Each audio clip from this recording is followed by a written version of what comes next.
I've been watching our two senators, Chris Murphy and Richard Blumenthal, as they have been discussing two topics, one being the upcoming impeachment trial of the president, but more importantly, and why we have Lew Nescott with us here now, this airstrike that has killed General Soleimani of Iran. And it's a very delicate topic, and I want to expound upon, because I know you do, what they were just talking about. We use analogies to try to understand this situation, and analogies have been used. We heard Senator Murphy say, what if this was the Department of the Secretary of Defense who was killed? And in some ways, these analogies are apt. The way in which the analogy is apt is that this general was the head of the Quds Force, which is a foreign terrorist organization. The U.S. considers that to be a terrorist organization, accused of many bad things, killing many Americans and others, and nobody seems to be shedding any tears that this man is dead. But it's also true that this man is also a high-ranking official of another country. That was not true with Abu Bakr al-Baghdadi. That was a terrorist without a state. That was not true with Osama bin Laden. He was also a terrorist without a state. That was something you were hammering on a lot. That's what makes this different, and that needs to be accounted for. We've attacked another country. Yeah. And a country with resources, a country with embassies, a country with a diplomatic presence and history, whether you like it or not. I'm not an Iranian apologist here. I'm just stating to you the facts, right? Yeah. And I think that you provided us the framework for that. And so I think that we should reasonably expect a response before any kind of dialogue or conversation. That's off the table right now, okay? I think we need to be clear about that, but we should expect a response. We talked about this earlier in the morning of how Iran responds, right? Wherever they have a presence, right? So let's go down the click list. Expect a continued targeting of U.S. personnel in Iraq that are still present, right? Expect possible targeting of U.S. installations and personnel that still may be in Syria. Expect possible targeting through Lebanese Hezbollah, sponsored by Iran, of Israeli interests and by extension American interests. Now let's move over to the Arabian Peninsula. Expect targeting of major oil facilities, as have already been done by the Houthi rebels. And people will say, well, who cares about the Houthis in Yemen? You shouldn't. I'll tell you why. Iran sponsors them, and they're able to target at will major oil pipelines, right? That ends up at Connecticut gas stations that put into your car, drives American industry, global industry, really, right? And they've proven that they can hit those at will. And so there very well could be information on where American personnel are co-located. These could be civilian contractors, scientists and so forth, engineers, and not to mention even military personnel in Saudi Arabia. So let's stay in the Arabian Peninsula, shall we? Let's look at the Strait of Hormuz. 60% of the oil that travels, roughly 60%, that flows to the world, that keeps the global economy going, because we've yet to reach that happy phase of weaning ourselves from fossil fuels, travels through the Strait of Hormuz. You don't need major battle carrier groups to block it, to harass tanker traffic coming through, right? And that's one possible end game in terms of trying to choke, or for a period of time, perhaps a blockade, right, of the Strait of Hormuz for a designated period of time as part of their retaliatory package. This excludes, of course, the tracking, possible kidnapping and killing, assassination of American personnel, diplomats, senior officials in whatever walk of life, wherever Iran has a presence overseas, where we are there. Those individuals could suddenly come on the radar. And finally, let me conclude within our own hemisphere. Iran and Russia have operators in Venezuela, probably in the surrounding region, Brazil, and elsewhere. I mean, as I've said earlier in the morning, I don't, because of what I've done over the last 10 years, you practice restraint in the intelligence community, right? Because you lose credibility, you're not giving a political speech, you work quietly, you get the job done, and you report on what is, and then you look at the calculus about what could be. Yeah. This is uncharted territory for me. This is, if we want to line it up, an American contractor is killed in December.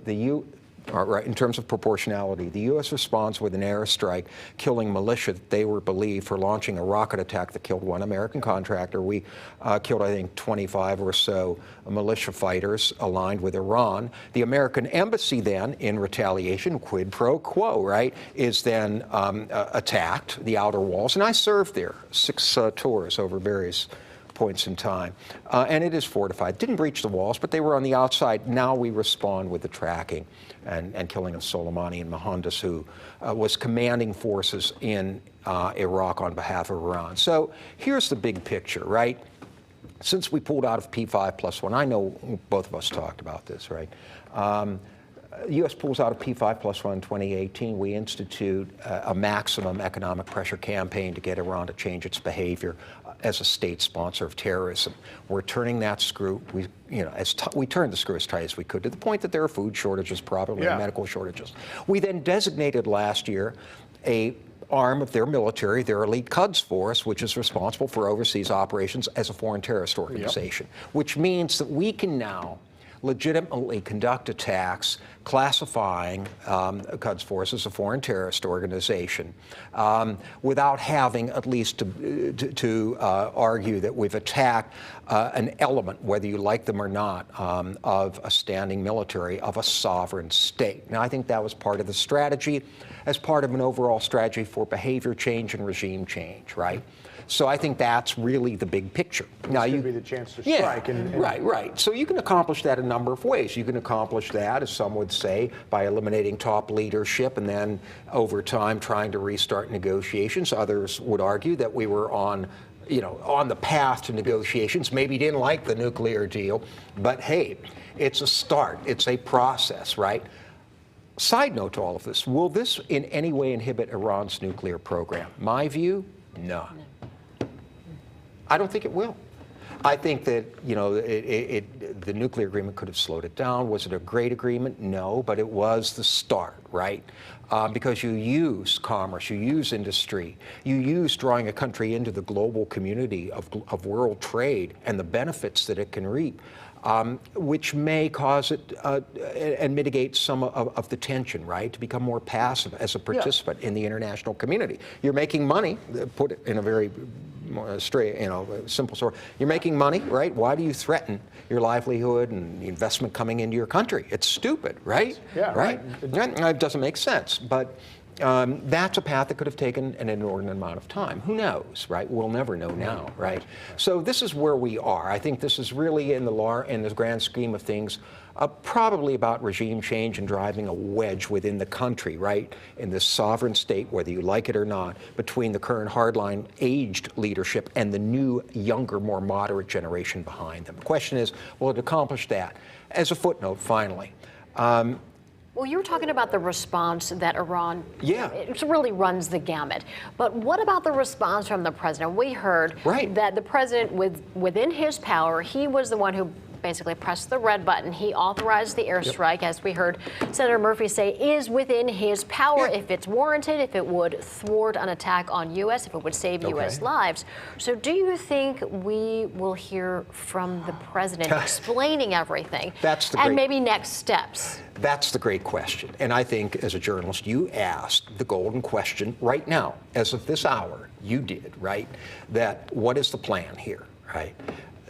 In a nutshell, to condense the Murphy-Blumenthal interview, what is the plan? You may not like it, you may not agree with it. Typically, and I know we talked about, the three of us talked about this in between breaks throughout the morning.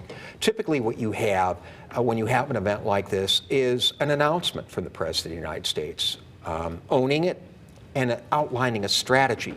Now, you may not like the strategy. You may, in fact, vehemently oppose it, but right now we have silence coming from the White House. And I think this warrants more than a tweet or Facebook posting, right? I think this actually warrants an explanation of what was done, why it was done, right? And what was this? Was there really an imminent threat involving the kidnapping and or killing of American personnel, right? And then what is our path forward? Now's the time when I think all of us want to hear from our president? And those are two different questions with two different answers. I'm not in the business of surmising anything. All we can go on at this point is what Secretary of State Pompeo said on TV when he talked about the necessity of just getting rid of the general and not much more than that. All we have is the president's Twitter feed, and he's retweeted a lot of things this morning. All of them have had to deal solely with the necessity of removing the general, which we're not going to argue with one way or another. The point is, none of this at this point is addressing what is the strategy going forward. Maybe it's in his best interest to keep his cards close to the vest. We don't know, but we just don't have any indication one way or the other of what the strategy is now going forward. In times like this, people need to hear from their president.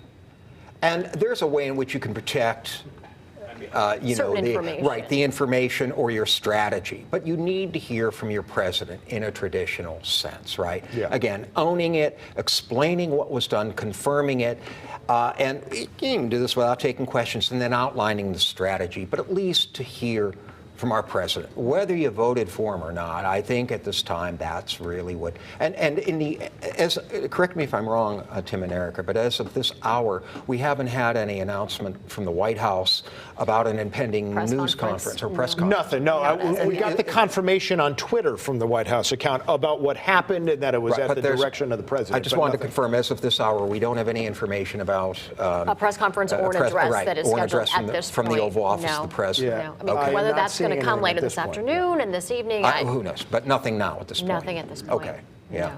No. And just sort of before we wrap up, I just wanted to sort of hit on what the average American should be aware of. Because we talked about all the ways that Iran could retaliate. But for the average American, what should our mindset be? I don't make that distinction between average. I mean, Americans, all of us, right? And so for Americans in general, whether you knew about the intricacies of the Quds Force and who Soleimani is, and maybe you woke up and said, well, who is this guy? Right. That's a start. Which a lot of people did. Which is a great question. Right. So ask the question. My response to the American people is ask the question who Soleimani was, ask why it was necessary to have these strikes, and ask, well, what's the difference between killing him in a drone strike and the SEAL operation that killed bin Laden and killing QF operators? Ask those fundamental questions. The American people are resourceful, have great insight, right?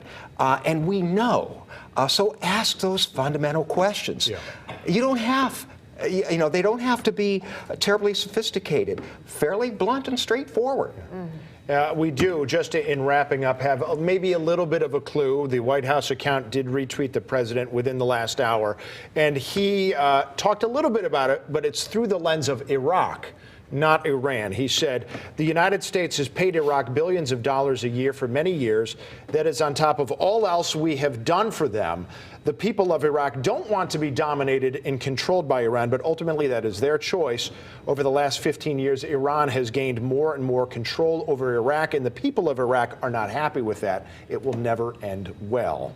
So maybe that gives us something. It's a start, and as journalists, it raises the question then, fine, Mr. President, but you understand that Iran has interests elsewhere, and as a sovereign state, they're going to have to respond. To couch it in terms that are stark and simply say that this was a strike based on your activities in Iraq, I think is misguided, right, for the White House even to make that suggestion.